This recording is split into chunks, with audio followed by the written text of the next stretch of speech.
All right, guys, today's video was sponsored by EcoFlow, and they sent over another unit for us to check out. Let's see what's in the box. So you guys know that I love power units. I use them every day here at the farm, and the first thing I'm noticing about this one is, man, it's light.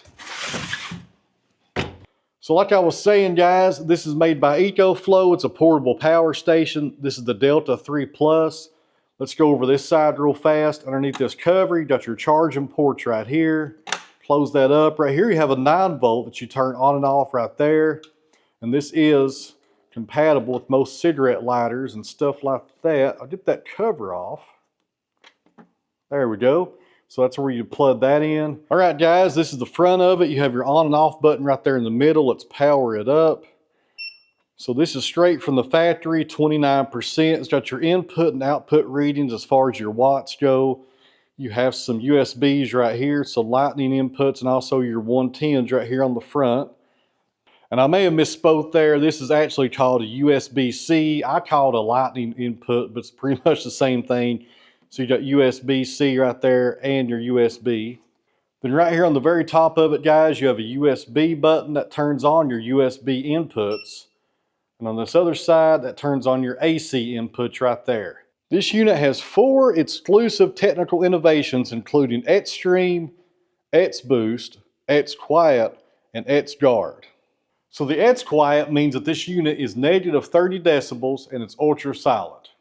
The Xtreme means that it has fast charging without damaging the battery. The X-Boost means that it has breakthrough rated power limit to drive high-powered wattage appliances, easily energizing any appliance in your home. And the X-Guard means that it has water resistance, drop proof, and also fire resistant. So one reason these portable power stations are so handy is because you can take them with you anywhere and you can recharge your batteries for your power tools. That's probably the main thing I use these for on a daily basis. All right, guys, here's another use for this charger. Let's say the power is out and I need to sharpen my chains. So that right there is an electric motor and it needs power to run it, and I can plug it up to the EcoFlow to get it going. And right here, friends, you can see the output. We're sitting at 28%, and as soon as I turn this grinder on, you can see how many watts it has taken to power it up.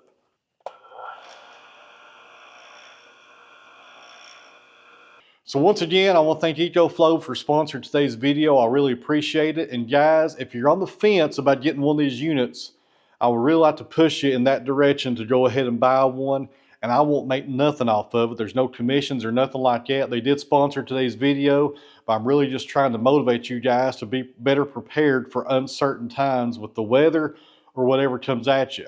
You will never regret having one of these portable power stations. And I've had EcoFlow units for the past 4 to 5 years here at the farm. I use them every day here at the farm, and I have never regretted having them. So once again, guys, there's a link down below in the video description, also in the top comment.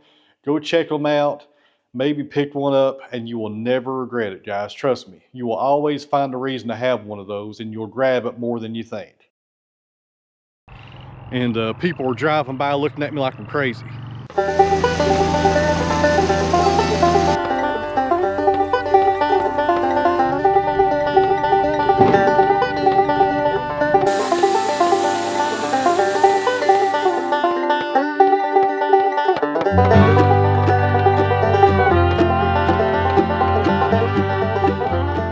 So finally, some nice weather here at the farm. It's March the 12th and it's almost 70 degrees. Man, it's nice out here. So welcome back to the sawmill, friends. You guys hear that rooster? Every time I say welcome back to the sawmill, he starts hollering at me. He's got good hearing. I tell you what, he's unbelievable. But anyways, right now we're going to jump in the tractor, head up to the new pasture, and check out this water main and see if they marked the utilities up at the road so I can put my fence up. I think they was up there yesterday, and I think they put some blue flags up by the road, but I've not been up there to see. So let's go check that out, then we'll come back down here at the sawmill and work on a lot of stuff. It's going to be a busy day today. You guys hang in there.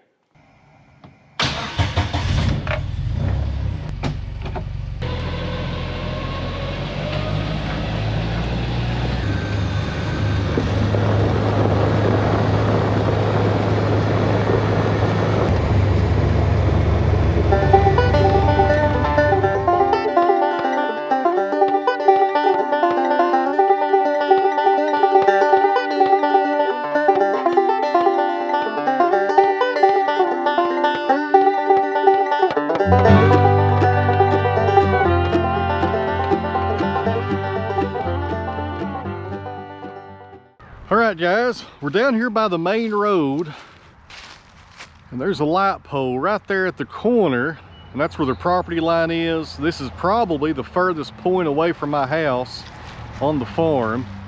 And where we're standing is the 5 acres where the cows are going. The property line is also right there, about 10 foot beside that garage. That's one of my neighbors right there. And as far as where we're standing, my house is way over there. So is the kiln. Sawmill's way over there. And of course, this is the field where the cows are going, like I was saying. Then on the other side of the stream right there is the hay field. That's about 7 acres. And based on the comments on the last video, it looks like we're going to be putting the fence on the dry side of the stream right here and keep the cows out of it. Thanks to everybody who pitched in on that, and I learned a lot. Thank you guys very much. I really appreciate it. Now, we do have about 4 trees here. It's actually the only trees pretty much on my farm. It's 4 maples. They're sugar maples. And I'm probably going to trim the bottoms of them so the cows can get underneath here and get a little shade in the summertime. And that will also make it easier to mow around them. I couldn't mow hay up here last year close to these trees because the limbs are hitting the tractor cab. So there's another project right there on my endless projects I have to do here. Trim up these maples. So as I'm walking up here to the road, I can see the blue flags. That's where the water department marked off the water lines. There's no power underground, it's all overhead. The power company already came out and did that about a week ago. And there's no cable lines. So the only thing we have to worry about is the water lines. And as normal, I can see some trash up here. If you own any roadway frontage, or if you own any property in this county that's got road frontage, you have trash in it all the time. I come up here about twice a week and pick up beer bottles and all kinds of stuff. People just don't care anymore. Now, even though the water lines are marked, I'm not gonna put the fence right on the road. Somebody will just come over here and knock it down. I'll probably come about 10 foot off the road and put it straight up through here, going toward the cemetery. So right here, guys, is the big question, whether or not this meter is still hooked up to the water line. They marked it when they come through here and marked the utilities, but we're not sure if there's water in there or not. So the city is supposed to come out sometime today and let me know and turn this on and see if water comes out. If there's no water hooked up to this anymore, I'll have to pay a tap fee, so they'll come up here and reconnect it to the main water line. And here's the story behind that. So years ago, there used to be a single wide trailer that's set up here close to these maple trees. And that water meter was what fed the house, of course. And somewhere up here, there's a septic system, and I'm not sure where that's at. But that's why that meter's here. And it's been gone. I think that trailer's been gone for like 25 years. So there's a 50-50 chance whether or not that meter's still hooked up. Hopefully it is. Because if it's not hooked up, it's going to cost me about $1,400 to do a tap fee to hook back up to the water line at the main road. Even though it's only like 2 foot away. But we got to do it. Cows need water.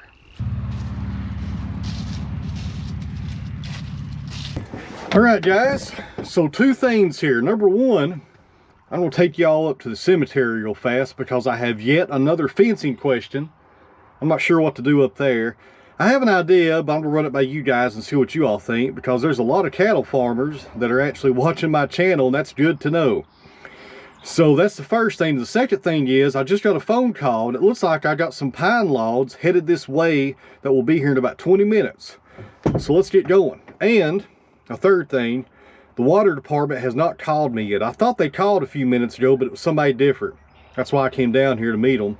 But hopefully they'll call us before the day's over, and we'll run down here and I'll take you guys with me and we'll check on this meter, and hopefully there's some water in it.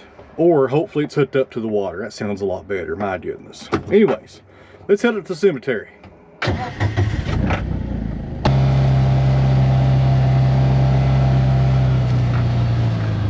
All right, guys, this is a cemetery that's on my farm, but I do not own this cemetery. I have 0 ties to this cemetery. I wish it wasn't here.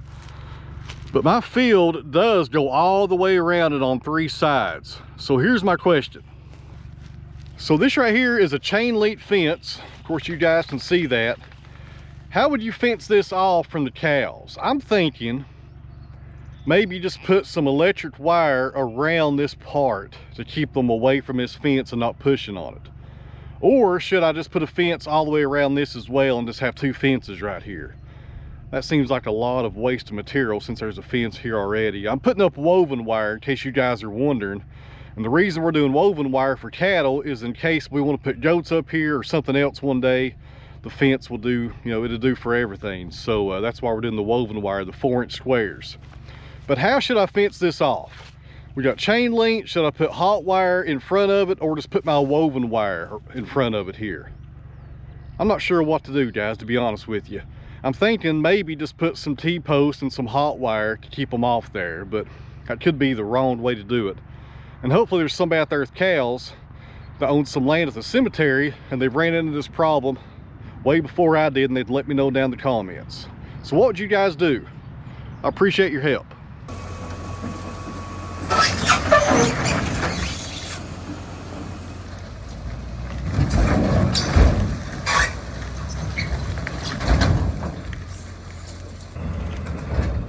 Yep. All right, guys, let's see what we got here. This is some white pine, probably 400 board feet, something like that. They're 8-footers, decent diameter there on the large end, so pretty good saw logs.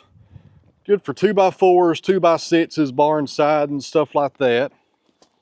Looks like we got 7 of them. So 5 of them are pretty good saw log candidates. These 2 right here might make a 8x8 or 4x4s or something out of those. They're kind of smaller, but a pretty good haul. It's always a good day when logs come into the sawmill. Always a good day. So whenever I get a phone call from a tree service or a logger or a farmer or, you know, whatever it is who's going to bring some logs to me, or I'm going to go get them, it's like Christmas for me. It's like a little kid on Christmas morning that runs down to the tree to see what's under it. I get that excitement every time I get some logs, every single time. Even if it's just pine or even cedar, just something kind of plain, I get excited every time. And for you guys out there running sawmills, I'm sure you know what I'm talking about. And if you don't get that feeling, what's wrong with you? You need to start getting excited about this stuff. All right, guys, on the sawmill, we got a poplar. I started this one in the last video. We're going to finish it up today. But before we get to that, I need to come over here and empty out the sawdust trailer. It is full and it needs to go. And I'll probably take that sawdust up to the chicken lot. I have a large compost pile up there that I put manure in, grass clippings and sawdust. I turn it several times a year, and the chickens turn it daily, and it makes for some fantastic compost. That's where we'll take that.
All right, guys, for those of you that are curious, that is the compost pile. I'll throw some chicken manure in here later, and I'll turn it a few times, and the chickens, they turn it daily, and before you know it, you got some really nice compost in there. And for those of you that might be curious, Mr. Earl is still with us. How you doing, buddy? The only thing protecting me from that rooster is that hardware cloth. If it wasn't for that, he'd be all over me right now. We'd have a fight. I end up winning, but I tell you, He sure does try to get the best of me sometimes. And he fights dirty. He comes up behind me.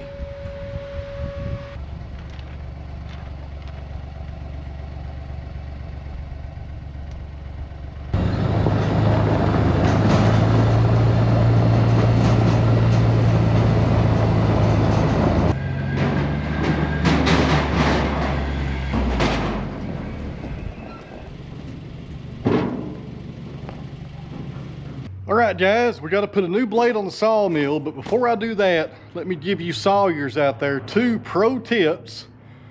Not that I'm a pro, but it's tips that I learned from a pro. That sounds a lot better, don't it? So anyways, if you run a sawmill, this may help you. So number 1, and this may only maintain to Wood-Mizer sawmills. I'm not sure if other sawmills have this or not. But right here we have the wheels, and there's a belt right there that goes on this wheel that the blade rides on, and it hangs kind of loose.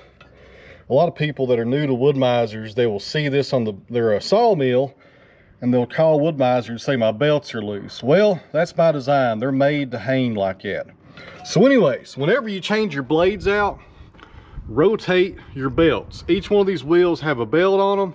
Rotate them every time, and they'll last a whole lot longer. Some guys rotate them every week. I rotate it every time I change the blade. So tip number 2 is this little oiler right here. It's made by Goldenrod. You can buy it on Amazon. That's where I bought mine a long time ago. This is not sponsored by them. I put not heavy, my goodness. I put automatic transmission fluid in it, or ATF. That's what Wood-Mizer recommends for the bed rails, and also the chain on the bottom of the bed rail and the tower that the saw head rides up and down on. I've seen people use all kinds of different methods to put ATF on their sawmills.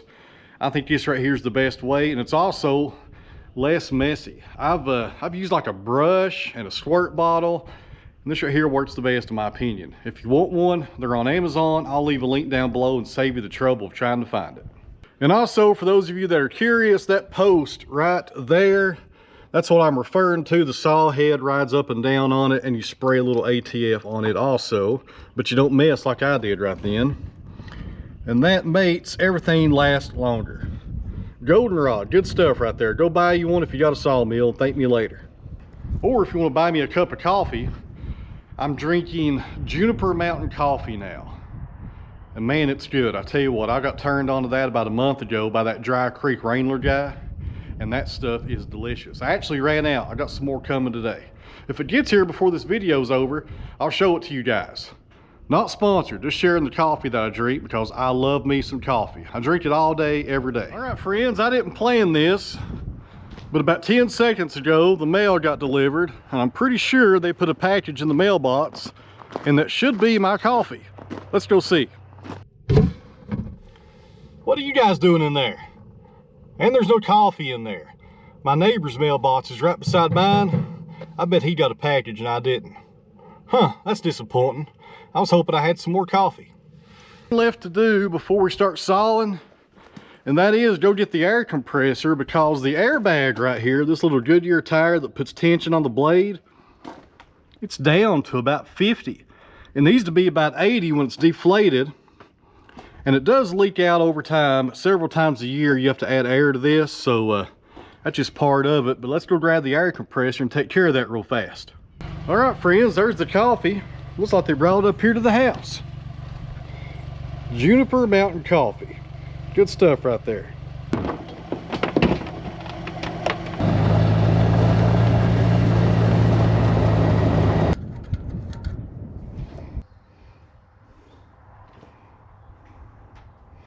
All right, guys, here's the coffee in case you're interested. Juniper Mountain coffee.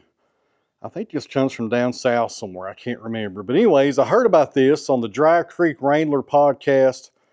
Good stuff. I'm not sponsored by these guys. They have no idea who I am. But I tell you what, they make some good coffee. And the Trail Boss is my favorite. If you're interested in it, I'll leave a link down below to the website that I went to buy it. I don't think you can get this at the store. I think you have to buy it via mail order from them. But anyways, I'll leave a link below. If you like coffee as much as I do, go try it out. It's pretty good stuff. But I tell you what, I sure do wish a coffee company would sponsor me.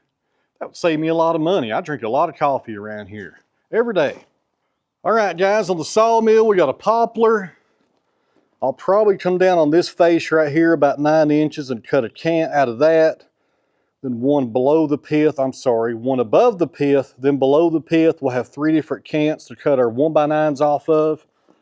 And I've got a fresh new blade on the Sawmill, Maine Silver Tip Turbo 7. And as always, if you want to try those blades out, call Joe Maine. His cell phone number is in the video description. And why do I say that on every video? It's because people keep asking me, I even get emails, what kind of blades do you like on your Sawmill? I thought everybody would have that figured out by now, but apparently they don't. So if you want to try those blades, call Joe. His cell phone number is always in the video description. And I need to put a sign up down here. Joe Maine Silver Tip Turbo 7s, put his phone number on it. That would save me some trouble maybe. And I'll tell you what guys, I've got to get started on this wall back here. It is getting hot today and the heat is coming through that metal.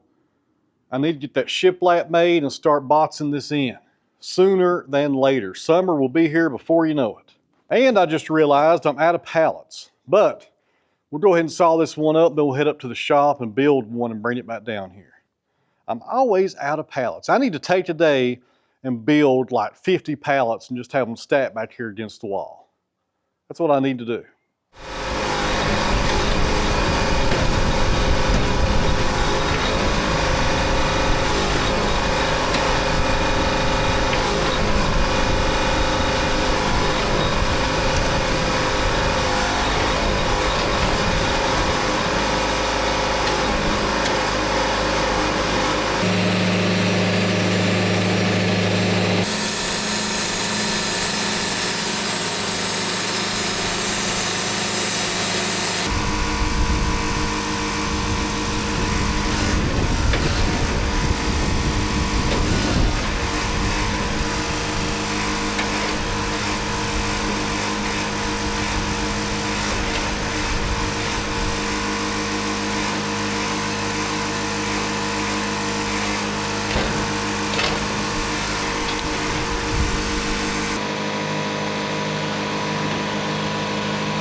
Guys, that went pretty fast. I got several boards, like these ones right here on the table, that need to go through the edger.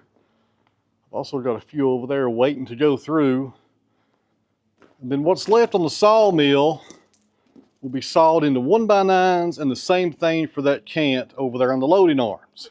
So I think we'll run the edger first and finish up those boards, and then we'll come back to the sawmill and finish up those 2 cants. But before we do that, I need to move those pine logs out of the way that came in this morning, because I've got a load of wood chips headed this way that will be here in about 30 minutes.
All right, friends, so these wood chips came from the same guy who brought those pine logs this morning. So that's pretty neat right there. I helped him clean up that job. I got the logs for the sawmill, and I got all the wood chips for the garden, compost, the chicken run, etc., etc. That's pretty cool right there when you can help somebody out and clean up their mess for them, kinda. And it also keeps it out of the landfill.